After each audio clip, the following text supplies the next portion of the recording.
arte, educación, cultura, superación personal, tecnología, vida diaria. Descubre información importante sobre todos estos temas en nuestro podcast Te lo contamos. Bienvenidos a un nuevo episodio. Deseamos que sea de mucha información para todos nuestros oyentes.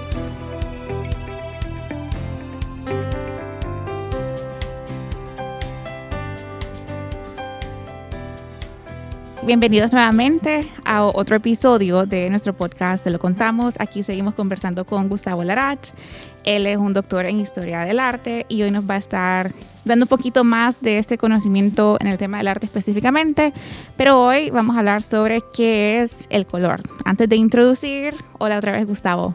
Hola Emily, es un gusto seguir conversando en Te lo contamos. Gracias por tenerme aquí otra vez. Gracias a usted. Sabemos que los colores afectan tanto nuestro estado de ánimo, vemos cómo se usan, por ejemplo, y se explotan en el tema de la mercadotecnia, la política, en muchos aspectos de nuestra vida diaria, en todos los aspectos de nuestra vida diaria. Hay hasta un estudio, o sea, está la psicología del color. Entonces sabemos que el tema del color es algo importante y es algo que inconscientemente nos rodea. Solo que lo aprendemos de chiquitos y de ahí se nos olvida, pero nuestra toma de decisiones está influida por los colores. Por ejemplo, nuestra personalidad también está influida por los colores.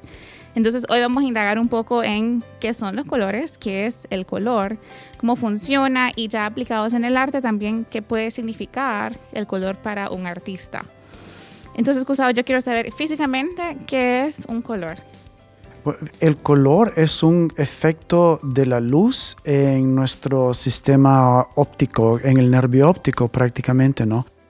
Entonces, la luz es una forma de energía, son como fotones que viajan y rebotan sobre las superficies. Claro. Y llegan hasta nuestros ojos y dependiendo de a través de qué pasó, o sea, el pasar a través de la atmósfera, el incidir sobre una superficie y regresar, modifica la frecuencia de onda de la luz. Y entonces diferentes frecuencias de onda en la energía, que es la luz, produce diferentes sensaciones a partir de nuestro sistema óptico. Entonces, es súper interesante el color porque el color existe en nosotros. Sí. Afuera de nosotros no está el color, sino que es una sensación que nosotros mismos producimos a partir de ese estímulo de la longitud de onda en que estamos recibiendo la luz en nuestro sistema óptico. Entonces, esencialmente es una sensación y afecta como todo nuestro sistema nervioso. Claro, es bien interesante. Y antes de indagar un poquito más, ya que nos mencionó que es una sensación, entonces diríamos que la percepción del color es un tema de física, de filosofía o de arte. Digamos, wow, es una pregunta súper interesante. En principio es los tres, ¿verdad? Pero okay. En principio sí, o por lo menos más que todo de física y de arte, pero también es algo filosófico. Voy a dejar eso de último. Okay. Pero digamos, físicamente porque es una reacción de nuestro organismo hacia algo que es material, que existe. La luz es medible, está y es cuantificable y se puede medir la cantidad de ondas. De modo que las ondas de más amplitud producen diferentes colores que las de la amplitud más cerradas, ¿no? Digamos, no recuerdo ahorita exactamente. Creo que cuáles son los cálidos, cuáles son los fríos, ¿no? Ajá. Pero la sensación que produce en nosotros es algo como bien primordial. Es algo que afecta nuestros sentidos y nuestras emociones, incluso antes de que esté codificado de alguna manera. O sea, porque crecimos nos educaron de muchas cosas, de que el rojo significa tal cosa, sí, o el azul tal cosa. Entonces ya los colores tienen muchas asociaciones, pero depende de cómo aparece el color, nos provoca cierto como sentimiento, estado de ánimo, sensación, nos influye de diferentes maneras. Y es algo que ocurre como en el momento presente en que lo miras. No está antes, ¿verdad? No tenemos como una manera precisa de recordar el color. Es bien difícil recordar los colores, ¿verdad? Por ejemplo, si yo te dijera ahorita, ¿qué color exactamente es el de la bandera de Estados Unidos o el de la bandera de Francia? O sea, cada persona daría una respuesta diferente. Entonces es algo que nos ocurre en ese momento, que tenemos una reacción en una primera instancia afectiva y en una segunda instancia simbólica, una vez que empezamos a traer como asociaciones al color que estamos viendo. Y eso lo hace que sea un tema de arte, ¿verdad? Eso lo hace que sea un tema esencialmente de arte, porque es cultural, es cómo respondemos nosotros a ese particular estímulo. Ahí iba a mi siguiente pregunta. Entonces, ¿cómo impacta el color la forma en que nosotros respondemos hacia las cosas? Sí, digamos, también es una pregunta bien amplia.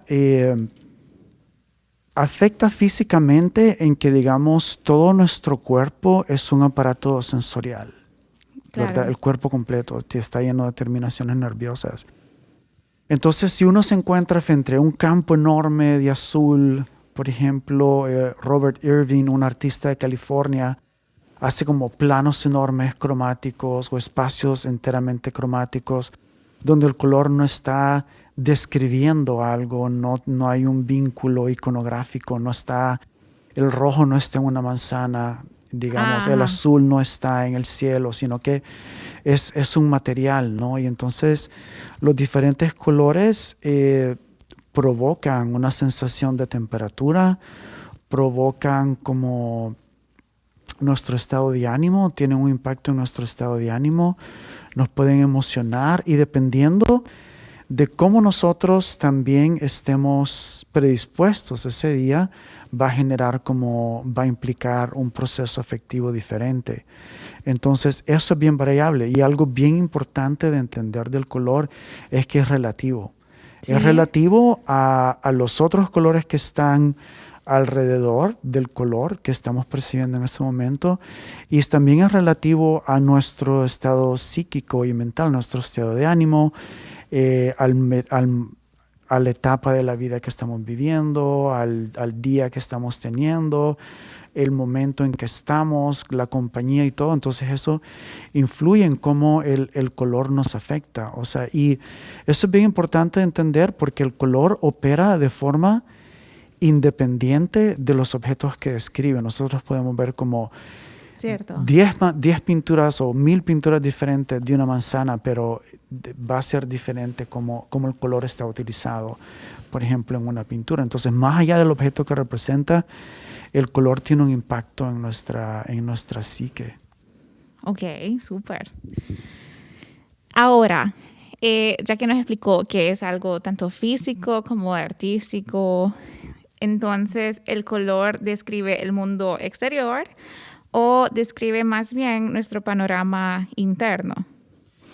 Sí, esa es una pregunta bien interesante. De hecho, es como un punto de inflexión en la historia del arte. ¿Sí? Entonces, hay mucho que decir al respecto. Normalmente pensamos el color como un elemento descriptivo, digamos, si estamos haciendo siempre vinculándolo al arte, ¿no? Si estamos viendo una imagen que describe el mundo exterior, un paisaje, entonces vamos a ver que los pastos son verdes y el cielo es azul y etcétera, ¿no? Entonces, hay sentido en esa como tendencia naturalista del arte que podemos ver como en el Renacimiento o incluso aún en un movimiento que está al inicio del modernismo, como el impresionismo, ¿no? Que trata como de captar la luz, la sensación óptica tal como se da, según la hora del día, según la estación del año, etcétera. Entonces, es algo externo y es algo que en ese caso, según Boehringer, este teórico que habla como de naturaleza y empatía. Entonces, abstracción y empatía. Eso genera como algo, es un ver hacia afuera y indica como un estado de ánimo en que la gente o las personas se sienten bien con el mundo externo desde este punto de vista. Pero también uno puede ver como un paisaje fauve completamente, ¿no? Como en Matisse o en Derain o con los expresionistas o como Kandinsky, ¿no? Que con Gabriel Munter, su pareja, se van como a los pueblos cerca de Múnich y pintan la naturaleza, pero no la pintan con los colores que son, sino que lo pintan usando colores como muy subjetivos. Okay. Entonces el color está operando a un nivel como más personal que tiene que ver más con el panorama interior y la vida espiritual, afectiva de las personas, ¿verdad? Entonces, en el movimiento del arte naturalista hacia el arte moderno, abstracto, expresionista y luego abstracto, el giro es más bien hacia el interior y hacia el arte como expresión subjetiva, psicológica, peculiar del artista, incluso un poco idiosincrática de cada persona. O sea que también es como ambas. Puede ser ambas dependiendo del trabajo que esté haciendo el artista. Ahora, digamos, en el arte contemporáneo, no recuerdo el nombre ahora de este artista italiano que hace como columnas de rocas, que es bien interesante porque el arte antiguo, la arquitectura antigua estaba hecho de piedras puestas una sobre otra. Sí. Y solo que la pinta cada una de un color diferente. Y por ejemplo, hay una columna de 7 piedras y cada una es de un color súper saturado. Entonces no está como representando algo externo que podemos ver en el mundo natural, sino que está dándonos zonas de color, ¿no? Y hay todo este movimiento, por ejemplo, también en Estados Unidos, a mediados del siglo, a partir del expresionismo abstracto, si pensamos en alguien como Mark Rothko, que nos da campos de color. Y digamos en la costa oeste hay Richard Dievenkorn. Y en América Latina hay muchos artistas que hacen lo mismo también. Sildo Meireles como conceptualista y también Helio Itishica trabaja mucho con los colores en instalaciones de Brasil. Y entonces el color está siendo usado a algo así como más directo, más personal. No está hablando del mundo externo, sino que es más bien una conexión, una superficie, por decirlo así, que el artista le ofrece al espectador para, digamos, desplegar su mundo afectivo. Cierto, o contagiarle de repente del estado de ánimo que quiere transmitir a través de la obra. Correcto, porque eso es como un ideal de un artista. O sea, todos los artistas tienen algo que llevan dentro, que quieren darle forma material. El color es crucial para eso. Y crear una conexión con las otras personas a través de esa superficie cromática es algo realmente maravilloso, Sí. Ahorita entramos un poquito a mi siguiente pregunta y también estábamos hablando ya de los artistas. Entonces, hablando de este tema de que los artistas quieren a veces transmitir algo que traen en el interno y no necesariamente replicar algo como es lo externo, ¿qué guía a un artista a la hora de querer escoger un color? Bueno, digamos, en ese sentido hay toda una ciencia del color, ¿verdad? Hay mucho conocimiento y, digamos, hay por lo menos 2 formas en que podemos pensarlo en este momento. Uno es la forma en que el color ha sido sistematizado en el círculo cromático o en la rueda cromática que tiene su historia, que es interesante de abordar también. Y también,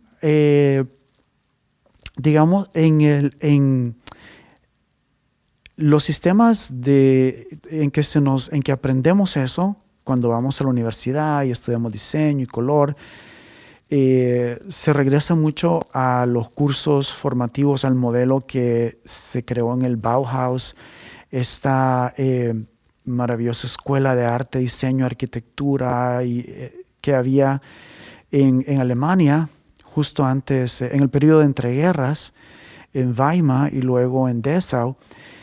Y un profesor muy importante, por ejemplo, Paul Klee era profesor ahí, pero también Itten. Entonces, se sistematiza el color en un círculo cromático y se nos enseña como los diferentes contrastes que hay entre ellos, contraste de temperatura, o como un color es más claro, como el naranja es más claro que el azul, y el azul al mismo tiempo es más frío en relación al naranja, o puede haber un naranja como más saturado y todo eso. Entonces, enriquecer la pintura con diversos contrastes es, por ejemplo, algo que Leger, el artista francés, valoraba un montón. Y es la verdad, uno entre más contrastes tiene en una pintura, tiene más complejidad. Entonces, Cierto. digamos, el círculo cromático se convierte como en un mapa conceptual que nos permite como crear contraste y armonía al mismo tiempo. Y para crear las armonías, digamos, uno puede usar colores análogos. Uh-huh. Entonces los colores que están juntos en el círculo cromático por naturaleza van a tener armonía, porque digamos el naranja está vinculado con el amarillo y el rojo porque está hecho de los dos. Entonces si haces un cuadro con amarillo, naranja y rojo, va a tener armonía.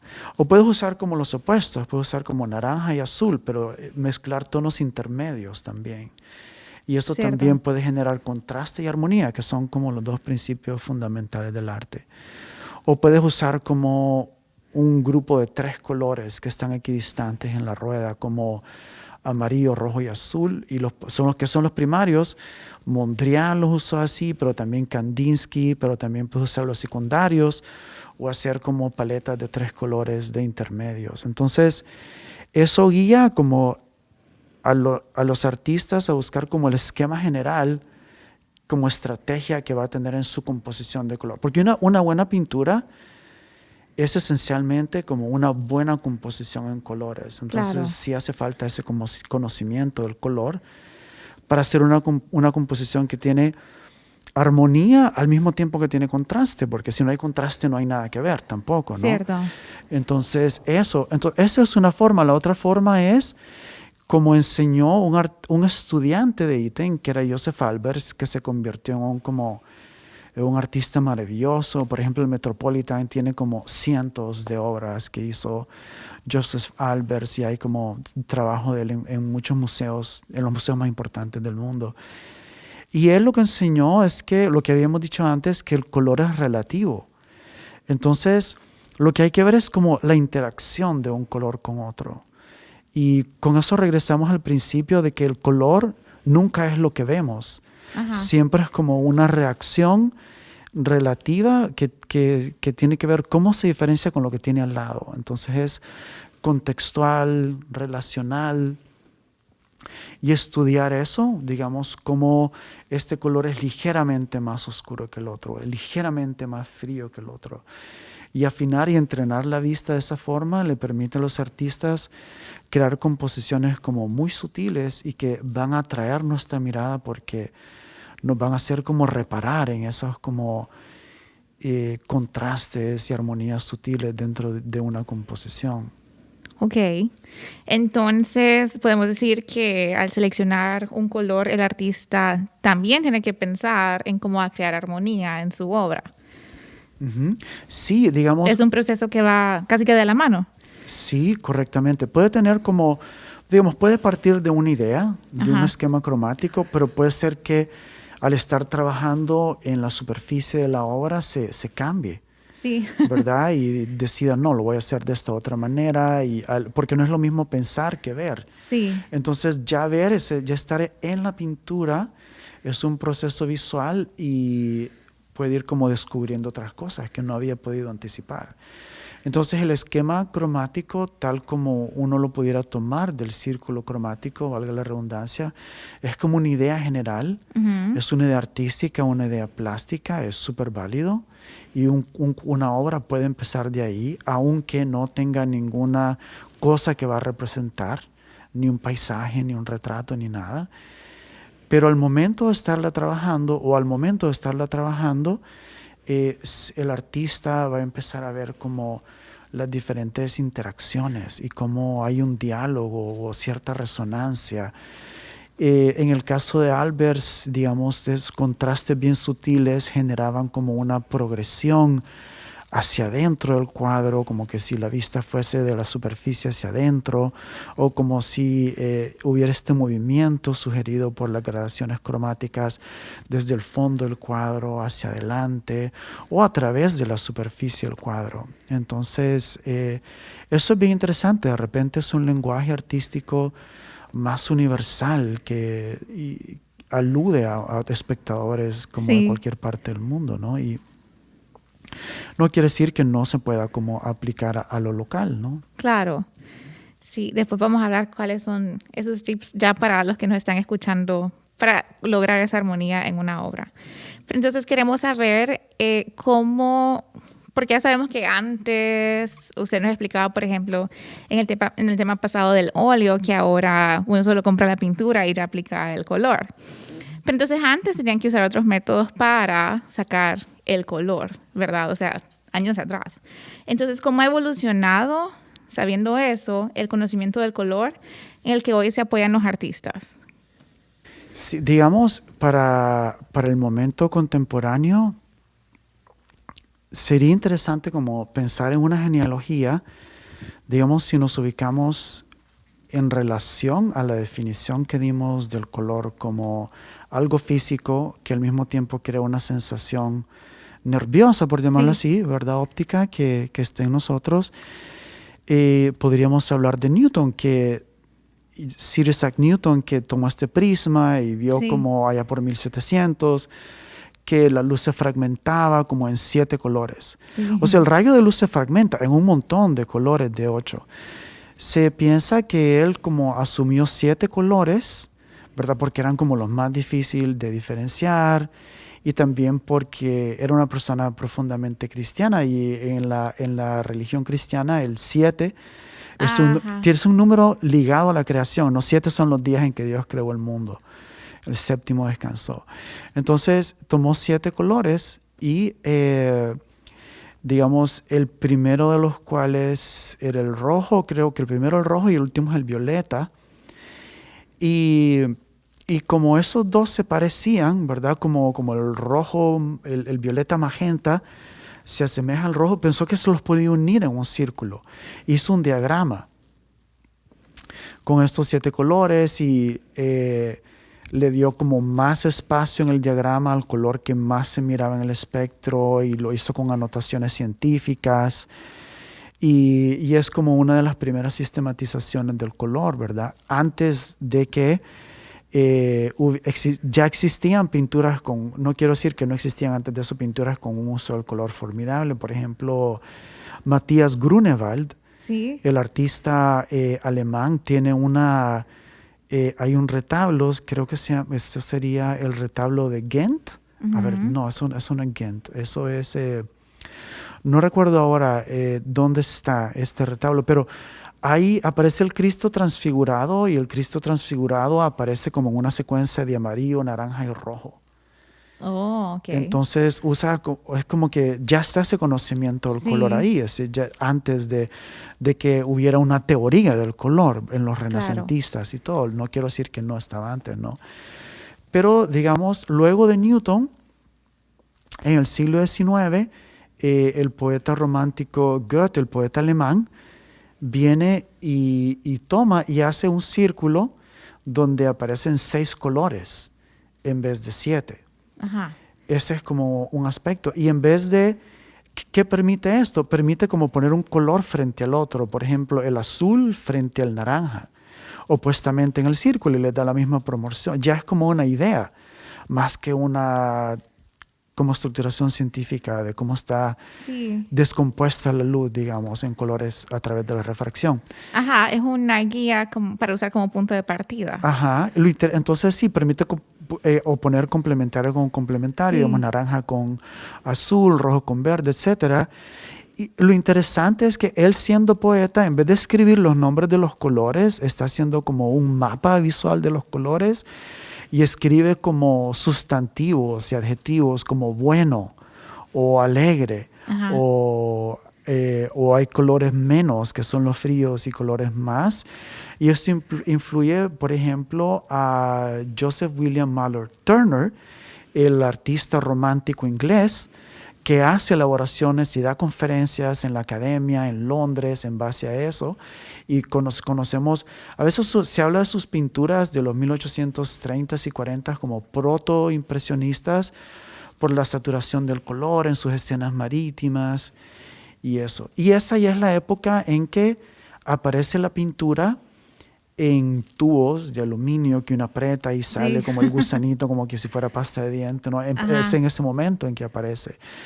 Y se empiezan a usar minerales que proveen colores más saturados, como cromo para el verde, cadmio para los colores cálidos, en vez de como había sido en la antigüedad, digamos 300 años antes, el azul ultramarino venía del lapislázuli. Entonces, el color tenía mucho que ver con el material del que estaba hecho. Entonces, eso, por ejemplo, el techo de la Sistina, antes de estar pintado con todo el programa que hizo Miguel Ángel, estaba pintado como de azul lapislázuli, porque era un color, o sea, era la bóveda celestial, y el lapislázuli era algo que venía de lejos, era como exótico, era como muy valioso, pues, como el oro, como en Bizancio, ¿verdad? El espacio en que aparecen los santos estaban alrededor había hoja de oro. Entonces, era más el material lo que valía que el color en sí. Y entonces, es como en el periodo moderno en que el color se convierte como en esto como elemento fundamentado en el conocimiento científico, y un pintor postimpresionista como los impresionistas usan ya ese conocimiento para crear el efecto óptico. Se miran los pasajes, por ejemplo, de Monet. Sí. Y luego artistas o neoimpresionistas como Georges Seurat usan el conocimiento científico a través de todos los puntitos de su puntillismo, en vez de mezclar el color en una zona donde la percepción es como rojo, violeta, rojizo, pone un montón de puntitos de azul y puntitos de rojo y puntitos de naranja y todo en proporción para que la mezcla sea óptica y se haga en el ojo. Entonces es una idea de usar la teoría del color a beneficio del público, ¿no? Claro. Y todo esto... De que si se acerca o si se aleja, ¿cuál va a ser la impresión? Claro, digamos, si lo miramos de cerca, vemos un montón de puntitos de diversos colores que no están mezclados. Y si lo vemos de lejos, vemos como la sensación óptica de todos esos colores.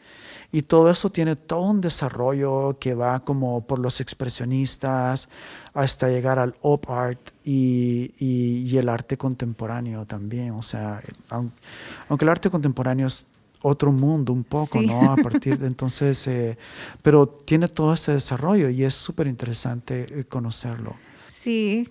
Gustavo, ahora ya para finalizar con esta pregunta, como espectadores, cuando nos encontramos en una exposición o vamos a un museo, ¿de dónde partimos para interpretar qué significan los colores? O sea, ¿cómo podemos empezar a entender el significado de una obra e interactuar con ella a partir de comprender los colores? ¿Cuál sería como el 1, 2, 3? Bueno, digamos así, a nivel de pasos, yo diría como... En primera instancia, solo ver, sin pensar, ni usar palabras, y solo como tratar de entrar en un silencio, como quien dice, como en comunión con el cuadro. Let it flow. Y let it flow, y ver como qué hace esto para mí, o sea, cómo me afecta, qué me hace sentir, sin tratar de darle nombre a nada. Y a partir de esa emoción que cree en mí, entonces yo puedo suplementar sobre la imagen mi lectura. Pero primordial es como dejar como fluir la imagen en mi conciencia, ¿no? Y a ese nivel es que es bien filosófico, porque tiene que ver con cognición y cómo nosotros nos vamos dando cuenta poco a poco de qué es lo que tengo frente a mí y de a qué cosas lo puedo asociar, que tiene que ver con lo que Umberto Eco llama el idiolecto, que es como todas las experiencias que yo he tenido, todas las clases que he recibido, los libros que he leído, los poemas que he leído, los lugares que he visitado, las personas con quienes he conversado. los vinos que he probado, las frutas que he probado, y toda esa historia de todas mis experiencias pueden entrar en juego en ese momento si yo le doy el tiempo y lo permito y lo disfruto y lo saboreo. Entonces, y yo construyo de esa manera como mi lectura, que no va a ser necesariamente fácil de poner en palabras, pero no es tampoco crucial que lo pongamos en palabras, porque el arte es visual fundamentalmente. Que es cierto. Muy buen tip. Hay que hacer esa práctica pronto. Sí, exactamente. Hay que ver simplemente y ver qué pasa. Ok. Muchísimas gracias, Gustavo. Disfruté muchísimo esta conversación y la anterior con usted sobre lo que es el óleo y también qué es el color. Así que le agradecemos de parte del centro por habernos acompañado. Nos ha encantado de conversar contigo, Emily, y estar aquí en el Centro Cultural en Te lo Cuento. Gracias por la invitación. Gracias a usted y lo esperamos en el próximo episodio de Te lo Contamos. Gracias por escucharnos. Síguenos en nuestras redes sociales. Te lo Contamos, un programa producido por el Centro Cultural San Pedrano. Lo mejor del centro está en el centro.